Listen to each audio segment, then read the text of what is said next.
Oggi al Digital Tourism per parlare di come le complessità del settore turistico italiano e veneto possono essere risolte lavorando soprattutto sugli aspetti organizzativi, tecnologici e digitali per cercare di trovare soluzioni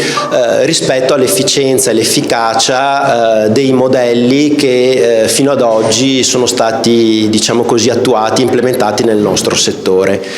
In particolare, se parliamo di intelligenza artificiale, possiamo ragionare sia sull'aspetto commerciale, marketing, predittivo,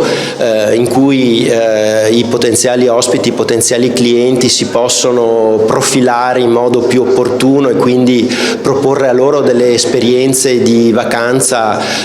più customizzate rispetto alle loro esigenze, e poi in secondo luogo nel momento in cui l'ospite arriva nella struttura ricettiva o nella struttura turistica, utilizzare l'innovazione, la digitalizzazione e l'intelligenza artificiale per ottimizzare i processi interni, quindi fornire in modo più accurato ulteriori informazioni sullo svolgimento della vacanza piuttosto che migliorare l'esperienza di ospitalità e di turisticità, potendo offrire dei servizi che siano più attinenti alle esigenze della clientela.